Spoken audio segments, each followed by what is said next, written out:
Everyone, welcome back to my channel maths world.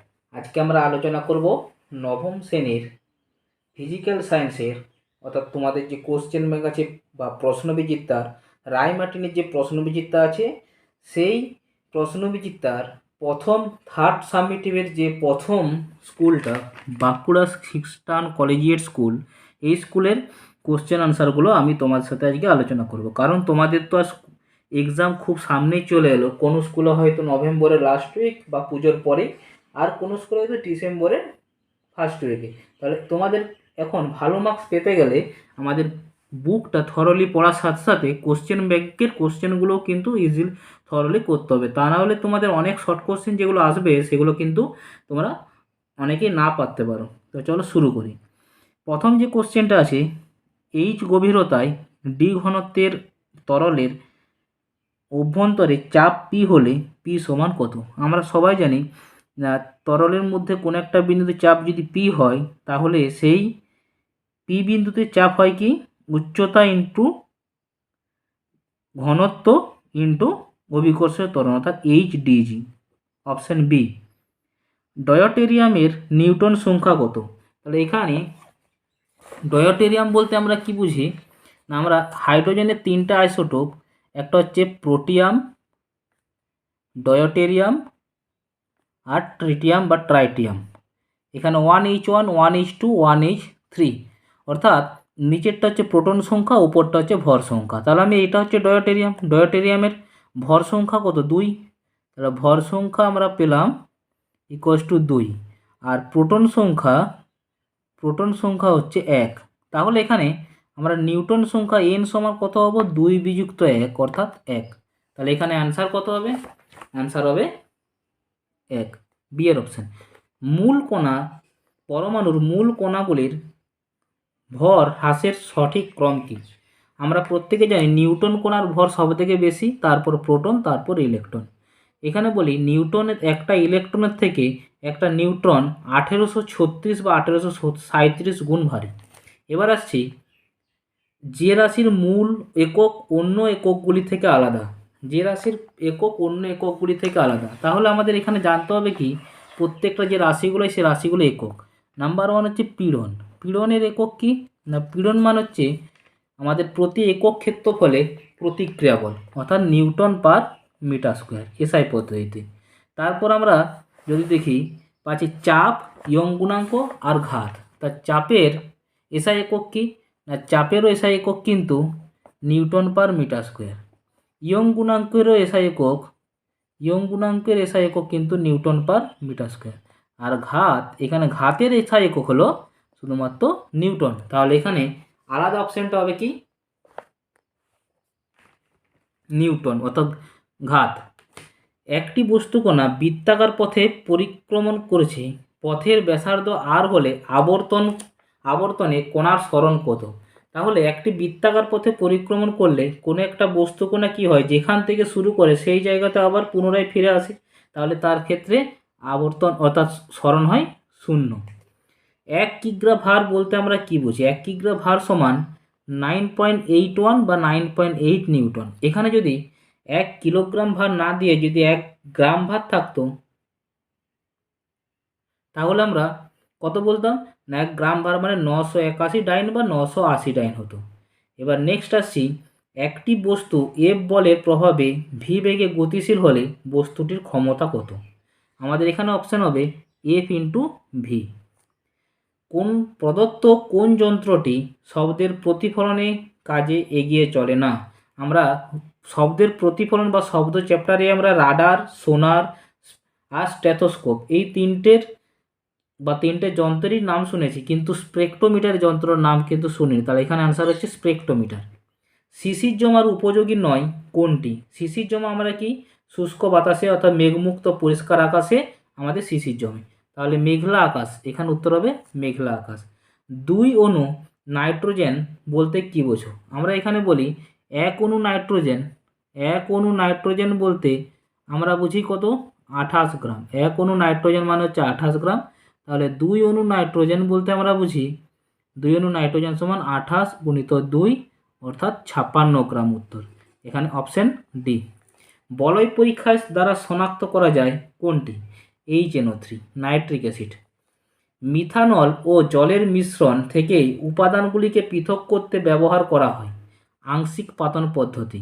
আংশিক পাতন পদ্ধতি কারণ কি? মিথানলের স্ফুটনাঙ্ক হচ্ছে এখানে 65°C আর ওয়াটার বা জলের স্ফুটনাঙ্ক 100°C। তার জন্য এই দুটোকে আংশিক পাতন পদ্ধতিতে পৃথক করা হয়। ক্যাটায়ন বিনিময়কারী রেজিনের সংকেত হচ্ছে RCOOH। RCOOH। এবার আমরা চলে আসছি গ্রুপ বি। গ্রুপ বি এর প্রথম যে প্রশ্নটা আছে, বল ভর ও ত্বরণের মধ্যে সম্পর্ক কী? বল ভর ত্বরণের মধ্যে সম্পর্ক তোমরা সবাই জানো যে নিউটনের দ্বিতীয় গতিসূত্র অনুযায়ী বল ইকুয়ালস টু ভর ইন্টু ত্বরণ। ভর ইন্টু ত্বরণ। তাহলে বল ভর এবং ত্বরণের মধ্যে সম্পর্ক হচ্ছে বল ইকুয়ালস টু ভর ইন্টু ত্বরণ। এবার অথবাদি যে প্রশ্নটা আছে, 13 নিউটন বলের দুটি সমকৌণিক উপাংশের একটি 5 নিউটন হলে অপরটি কত? দেখো আমি এটা ক্যালকুলেশনটা তোমাদের দেখাই। একটা 13 নিউটন বল আছে, একটা উপাংশ অর্থাৎ কোনো একটা বল দুটো উপাংশে আমাদের বিভক্ত হয়। একটা হচ্ছে হরাইজেন্টাল অর্থাৎ আনুভূমিক, একটা ভার্টিক্যাল অর্থাৎ উল্লম্ব উপাংশ। একটা বলে দেওয়া আছে কত? 5 নিউটন। তাহলে অপরটি কত? তাহলে অপরটি হবে আমাদের √13² মাইনাস 5² অর্থাৎ √169 minus 25 equals to √144 equals to 12 Newton. তাহলে এখানে উত্তর হবে 12 নিউটন। এবার আসছি আমরা 2-এর থেকে 2 কী বলছি? A 40-18 B 40-20 এই পরমাণু দুটির মধ্যে সম্পর্ক কী? এখানে দেখো তোমাদের ওপরেরটা কি ভর সংখ্যা, তাহলে ভর সংখ্যা দুটো সমান, ভর সংখ্যা সমান হলে আমরা কি বলি? আইসোবার। তাহলে এই পরমাণু দুটি পরস্পর আইসোবার। এবার আমরা আসছি 3-এর দাগে। 3-এর দাগে দেখো আমাদের আছে 49 গ্রাম H2SO পরে মোট পরমাণুর সংখ্যা কত? তাহলে 49 গ্রাম H2SO পরে মোট পরমাণু সংখ্যা আমরা প্রত্যেকেই জানি যে H2SO4 আমাদের প্রথমে আণবিক গুরুত্ব বের করতে হবে। তাহলে গ্রাম আণবিক ভর H2SO4 গ্রাম আণবিক ভর, H2SO4 এর গ্রাম আণবিক ভর। গ্রাম আণবিক ভর কত হয় না? এইচের জন্য হয় 1, তাহলে 1 × 2 প্লাস 32 প্লাস 16 × 4 16 × 4 16 4 64 প্লাস 12 64 32 আর 2 34 আর 64 কত হয়? 34 আর 64 98। তাহলে হয় আমাদের এখানে 98 গ্রাম। এবার আমাকে আসতে হবে 98 গ্রাম H2SO4 এর মধ্যে অণুর সংখ্যা কতগুলি? 6 পয়েন্ট অ্যাভোগাড্রো সংখ্যক 6.022 × 10⁻22। তাহলে 1 গ্রামের মধ্যে কত? আর 49 গ্রামের H2SO4 এর মধ্যে গ্রাম আণবিক ভর হচ্ছে 6.022 × 10⁻22 বাই 98 গুণিত 49। 49 2 98 থাকে কত? একে 2 দিয়ে ভাগ করলে 3.011 × 10⁻22। এবার আমরা আসছি 4-এর দাগে। বলছি তুতে অণুতে কত অণু কেলাস জল থাকে? আমরা তুতের আমরা সংকেত কি জানি? CuSO4.5H2। তাহলে এখানে এটা হচ্ছে কেলাস অণু, অর্থাৎ 5 অণু কেলাস জল থাকে। কত থাকে? 5 অণু কেলাস জল থাকে। এবার বলছে টিন্ডাল প্রভাব কি? তোমাদের বইয়ে দেখবে একটা ছক করে বক্সের ডান দিকে লেখা থাকে। টিন্ডাল এফেক্ট হচ্ছে কোনো একটা কোলয়েডীয় দমনের মধ্য দিয়ে যদি আমাদের কোনো একটা কোলয়েডীয় দবন, মনে করে এখানে একটা কোলয়েডীয় দবন আছে, এই কোলয়েডীয় দবনের মধ্য দিয়ে যদি আমাদের আলো পাঠানো হয়, তাহলে এই আলোটা আমাদের স্পষ্ট এর গতিটা বুঝতে পারা যায়। তাহলে এই যে প্রভাব, আলোর প্রভাবটাকে বলা হচ্ছে টিন্ডাল এফেক্ট বলা হয়।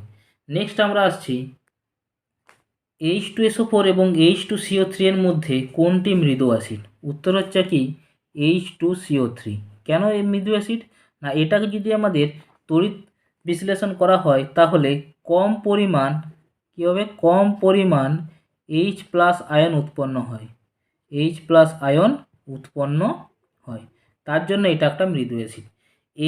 X একটি অক্সাইড, X এর জলীয় দ্রবণ লাল লিটমাসকে নীল করে, তাহলে X এর প্রকৃতি কীরূপ?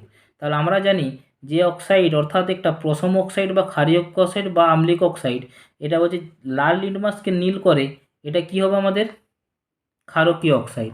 কারণ লাল লিটমাসকে নীল করে হচ্ছে ক্ষারকীয় অক্সাইড, তাহলে আমাদের এটা হবে ক্ষারকীয় অক্সাইড। এবার আসছে জলের ক্ষরতার মাত্রার একক কি? জলের ক্ষরতার মাত্রার একক হচ্ছে আমরা ppm বা এটাকে তোমরা সবাই একটু পুরো নামটা মনে রাখবে, parts per million ppm। Next হচ্ছে আমাদের বলছে কি পায়ের তলায় যে কালো কালো ছোপ পড়াকে কী বলে? আমরা সবাই জানি পায়ের তলায় কালো কালো ছোপ পড়াকে বলা হয় ব্ল্যাকফুট ডিজিজ বলা হয়। এবার অশ্বক্ষমতা ও কিলোওয়াটের মধ্যে সম্পর্ক কী? অশ্বক্ষমতা আর কিলোওয়াটের মধ্যে সম্পর্ক হলো, আমরা এক অশ্বক্ষমতা বা 1 হর্স পাওয়ার ইকুয়াল টু জানি 746 ওয়াট। এই ওয়াটকে আবার কিলোওয়াট করতে গেলে কী করতে হয়? 1000 দিয়ে ভাগ করতে হয়, অর্থাৎ 0.746 কিলোওয়াট। এবার এক অশ্বক্ষমতা সমান 0.746 কিলোওয়াট। এবার আমরা আসছি যে 1 কিলোওয়াট ঘন্টা সমান কত জুল? 1 কিলোওয়াট ঘন্টা সমান, আমরা সবাই জানি, এটাও আমরা পড়েছি, 1 কিলোওয়াট ঘন্টা বলতে আমরা বুঝি 1 কিলোওয়াট ঘন্টা মানে 3.6 ইন্টু 10⁶ জুল। 1 কিলোওয়াট ঘন্টা সমান আমাদের কত হয়? 3.6 ইন্টু 10⁶ জুল। এরপরে আমরা আসছি অশ্বক্ষমতা। এবার বললাম 0 ডিগ্রি সেন্টিগ্রেড তাপমাত্রায় 1 গ্রাম বরফে 80 ক্যালোরি তাপ দিলে চূড়ান্ত তাপমাত্রা কত? আমরা সবাই জানি 80 ক্যালোরি তাপ দিলে শুধুমাত্র বরফটা জল হয়ে যায়, কিন্তু চূড়ান্ত তাপমাত্রা 0 ডিগ্রি সেন্টিগ্রেডে থাকে। শব্দের কম্পাঙ্কের একক কী? শব্দের কম্পাঙ্কের একক হচ্ছে দুটো আছে, এখানে তোমাদের দুটো নামই মনে রাখতে হবে। একটা হচ্ছে কি হার্জ বা আরেকটা হচ্ছে সাইকেলস পার সেকেন্ড। এবার পীড়নের মাত্রীয় সংকেত কি আর ইয়ং গুণাঙ্কের মাত্রীয় সংকেত কি? পীড়নের যে মাত্রীয় সংকেত, আমরা পীড়ন মানে আমরা সবাই জানি যে পীড়ন ইকুয়ালস টু আমাদের কোনো একটা বস্তুর উপর যদি বল প্রয়োগ করি, তাহলে বলটা সেই বস্তুর বা বলের বিপরীতে বস্তুটিও একটা বিপরীতমুখী প্রতিক্রিয়া বলে সৃষ্টি করে। প্রতি একক ক্ষেত্রফলে যে প্রতিক্রিয়া বল, সেটাকে আমরা পীড়ন বলি। তাহলে পীড়ন মানে কি? বলের মাত্রা বাই ক্ষেত্রফলের মাত্রা, বলের মাত্রা বাই ক্ষেত্রফলের মাত্রা। বল মানে কি?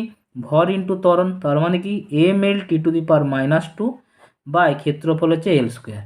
তাহলে এর মাত্রা হলো mL/-1 T⁻²।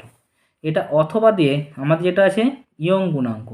তাহলে ইয়ং গুণাঙ্কের আবার মাত্রা কি? ইয়ং গুণাঙ্ক সমান আমরা কি জানি? স্ট্রেস অর্থাৎ পীড়ন বাই বিকৃতি।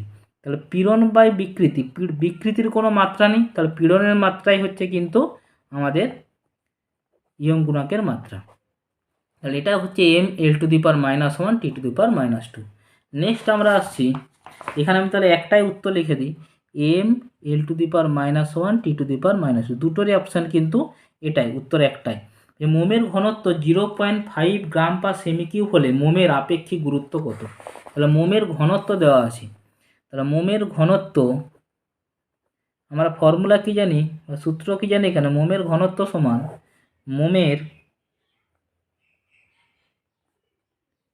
মোমের আপেক্ষিক গুরুত্ব সমান মোমের ঘনত্ব বাই 4 ডিগ্রি সেন্টিগ্রেড উষ্ণতায় জলের ঘনত্ব। কার ঘনত্ব? জলের ঘনত্ব। তাহলে 4 ডিগ্রি সেন্টিগ্রেড জলের ঘনত্ব, মোমের ঘনত্ব বলা আছে 0.95 গ্রাম পার সেমি কিউব। তাহলে এখানে 4 ডিগ্রি সেন্টিগ্রেড উষ্ণতায় জলের ঘনত্ব হচ্ছে 1 গ্রাম পার সেমি কিউব। তাহলে কেটে গিয়ে গ্রাম পার সেমি কিউব পুরোটা টোটালটা কেটে গেল, তাহলে থাকলো কত? আপেক্ষিক গুরুত্ব 0.95 উত্তর। তাহলে এখানে উত্তর হবে 0.95। এবার এসআই পদ্ধতিতে প্রোটনের আধান কত? এসআই পদ্ধতিতে প্রোটনের আধান হচ্ছে 1.6 ইন্টু 10⁻⁻19 1.6 ইন্টু 10⁻⁻19 কুলম্ব। এবার আছে কোন পদার্থ, কোন পরমাণু দুটি পরস্পরের আইসোটোপ?